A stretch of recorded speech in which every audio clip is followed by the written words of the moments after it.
Welcome to the Story Voice, where every story is told like it happened to me. If you love real, emotional, and unforgettable stories from around the world, go ahead and hit subscribe and turn on the bell so you never miss a moment.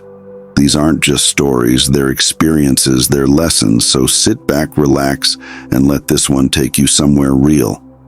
I never thought I'd end up crashing on someone's couch at 25, not after working so hard to build a stable life. But that's the thing about life.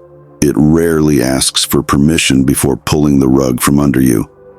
My name is Emma Carter, and in the spring of 2022, I lost everything. My job, my apartment, and my sense of certainty. One minute I was living comfortably in a one-bedroom in downtown Seattle, managing a creative marketing role for a boutique brand agency. The next, I was packing my things into 3 suitcases and wondering what the hell had just happened. The layoffs came without warning. Our biggest client pulled out and the agency folded like a paper crane. Severance, a 2-week email notice, and a "we're so sorry." Rent was due in 10 days. No savings, no backup plan. Just quiet panic and the constant hum of shame. I tried calling my parents, but their help would have come with strings and judgment I wasn't emotionally ready for. So I called the only person I trusted not to make me feel like a failure, Caitlin Morris, my college roommate and longtime friend. "Crash with me," she said without hesitation. "You can stay for as long as you need. Seriously, no pressure." Caitlin lived in a cozy 2-bedroom apartment in Capitol Hill. She worked as a copy editor and had a small cat named Olive who didn't like anyone but her. I moved in the next day with nothing but my luggage, my laptop, and a quiet promise to myself. Just until I find another job. Then I'll be out. Caitlin's place became my sanctuary. The couch in her living room was soft and worn in the right places. She made space for me in the kitchen, cleared out a shelf in the bathroom, and never once made me feel like I was overstaying. We'd spend evenings drinking wine, laughing over bad TV, or reminiscing about college days, about awkward dorm dates and professors with strange hair. I genuinely felt safe. I had my laptop on the coffee table, spent hours applying for jobs, and tried not to show how much I was spiraling inside. "You're gonna bounce back," she told me once, handing me a bowl of reheated pasta. "You're one of the smartest people I know." I smiled. That night, I almost cried into the food. Everything shifted when Haley entered the picture. She was Caitlin's new friend from work, bright, bubbly, always perfectly dressed. The first time I met her, she walked into the apartment like she owned it, dropping her designer bag on the counter like it was a film set. "You must be Emma," she beamed, eyeing me from head to toe. "Kate's told me so much about you." "All lies, I hope," I joked, extending a hand. She shook it, her smile just a touch too tight. Haley wasn't unkind, not directly. But from that first night, I felt it. The glances, the slight pauses when I answered questions, the way she acted like I was some forgotten decoration Caitlin hadn't thrown out yet. They became fast friends. Too fast. Suddenly, Haley was over almost every night. Movie nights turned into wine nights in Caitlin's bedroom. Our shared dinners became takeout for 2. I told myself it was normal, that I was just the third wheel in a new friendship. But I started going to bed earlier just to avoid the awkwardness of being in the way. One Friday night, I came home from a long, rainy walk downtown just to clear my head, and found the living room rearranged. My suitcase, which I always kept tucked behind the couch, was now standing upright by the front door. Confused, I walked into the kitchen where Haley stood sipping wine in one of Caitlin's robes. "Hey," I said cautiously, "did something happen?" She looked up, her smile cool and polished. "Oh yeah, we were cleaning earlier and thought we'd make more space. Hope you don't mind." "Right, where's Caitlin?" "She stepped out for groceries." That night, Caitlin avoided eye contact. Over the next few weeks, little things piled up. My favorite mug disappeared. The blanket I used for the couch went missing. Haley started leaving makeup and clothes in the bathroom, and when I asked Caitlin about it, she said, "Oh, Haley's been spending more time here lately. It's easier than going back and forth from Westlake. I nodded, but my chest tightened. I felt like a ghost in a home that once felt like mine, at least for a while. I started waking up early, leaving the apartment to apply for jobs at coffee shops, just so I wouldn't be in the way. I didn't say anything. I didn't want to seem ungrateful. Then came the night I'll never forget. It was a Thursday. Around 11:30 p.m., I was curled up on the couch in sweatpants, watching muted late-night reruns while updating my resume for the 100th time. Caitlin was in her room. Haley had come over earlier and gone straight back there with her. I assumed they'd turned in for the night. At exactly 2:06 a.m., I was jolted awake by footsteps. I sat up, rubbing my eyes only to find Haley standing in front of me, arms crossed. "Emma, sorry to wake you," she said, voice firm, "but this isn't working anymore." I blinked. "Excuse me?" "You've been here for weeks. It's Caitlin's place and it's not fair to her or to me. You need to go." I stared at her, stunned. "It's the middle of the night." "I know," she said, not missing a beat, "but you've had time. Caitlin doesn't know how to say it, so I'm saying it for her."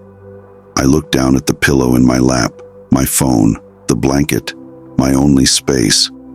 "Did Caitlin ask you to do this?" Haley shrugged. "She's tired of having to tiptoe around you. We both are." My chest went cold.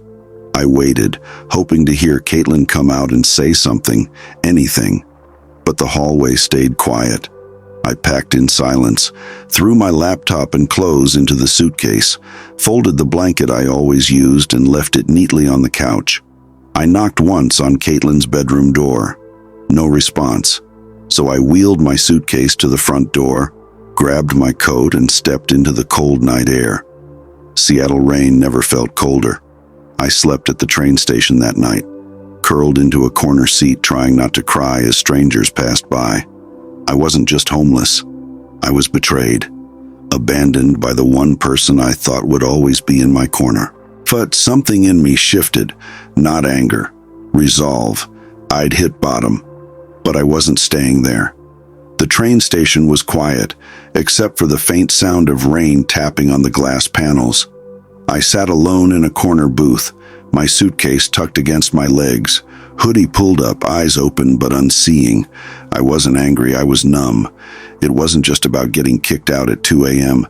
It was the silence behind it. Caitlin's silence. Her decision to let someone else do her dirty work. Her choice not to say anything at all. That hurt more than anything Haley had said. By sunrise, I knew I couldn't go back. I found a 24-hour diner a few blocks away. I ordered black coffee I couldn't afford and used the free Wi-Fi to start job hunting again. My eyes burned, my head pounded, and I hadn't brushed my teeth. But none of that mattered. I was done being pitied, done waiting for someone to help me. I messaged an old coworker, Liam, a freelance designer I'd collaborated with back at the agency. "Hey, I'm in a tight spot. You know of anyone hiring, even part-time?" He replied in minutes. "Actually, yeah. My friend Ava is looking for help with a launch campaign. Remote. You'd be perfect." By 9 a.m., I had a Zoom interview scheduled for noon. I used the diner bathroom to freshen up, slapped on some lip balm, and prayed the Wi-Fi would hold. That interview changed everything. Ava was based in Portland, and her startup was launching a sustainable skincare line. She needed someone scrappy, creative, and available immediately. I was all three. "Can you start today?" "I started the moment you said hello." We both laughed. She offered me $200 for a 2-week campaign trial. It wasn't much, but it was mine. With a bit of income secured, I booked a room at a budget hostel for the week. It wasn't glamorous, 3 bunk beds, shared bathroom, but it was dry and safe. I made the bottom bunk my workspace. I hustled like my life depended on it because it did.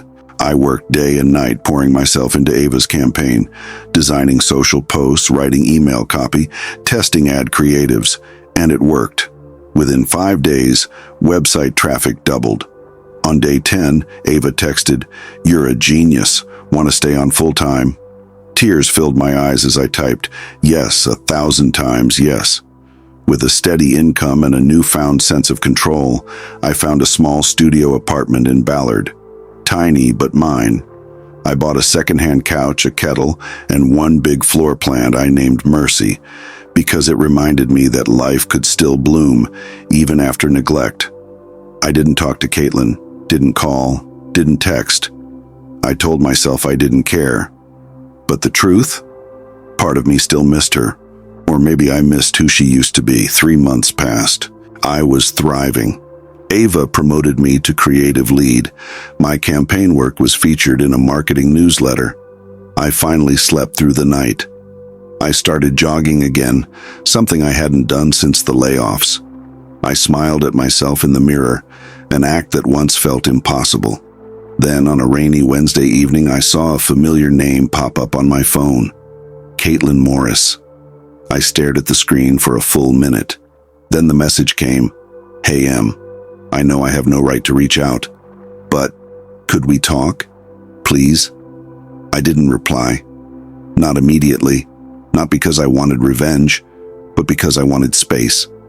I read the message again at 3 a.m. and finally typed, "Why now?" Her reply came quick. Because I saw Haley for who she really is, and I realized I lost the only real friend I had. We met the next afternoon at a coffee shop in Queen Anne. Neutral ground. Caitlin looked smaller somehow. Tired. She wore a coat too big for her frame and no makeup. "You look good," she said, her voice soft. "Better, happier." "I am," I said. "You?" She hesitated. "I'm not okay. I haven't been." I nodded, waited. "Haley moved in after you left. It was good for a while. But she started changing, controlling things. My routine, my friends, my apartment." She bit her lip. "A few weeks ago, I came home to find she'd thrown out some of my books, said they were pointless clutter. We had a fight. The next morning, she was gone. Left a note saying I was too emotionally unstable to be around." "Wow," I said flatly. "That's rich." Caitlin gave a sad smile. "I deserved it, didn't I? Not what she did, but what you did.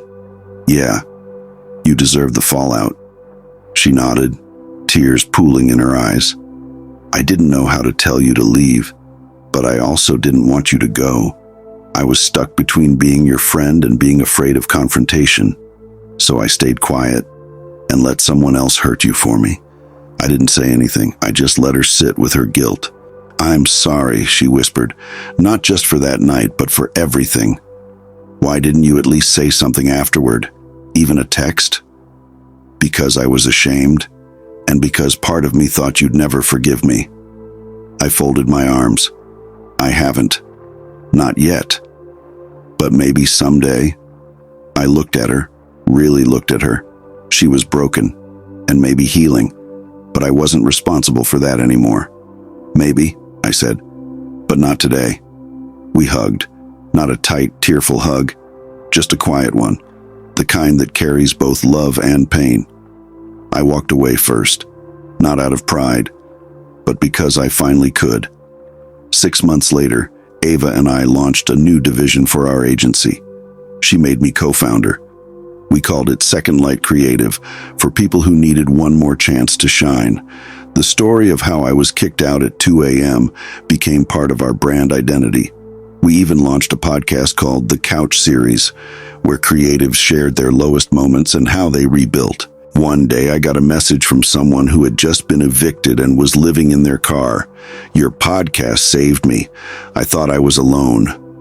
I stared at that message for a long time, holding my phone against my heart.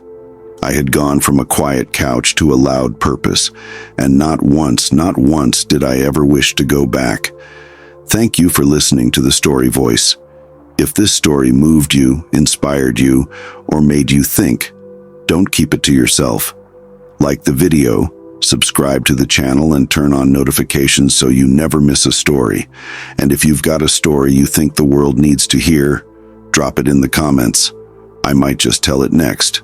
Until then, keep listening and keep feeling.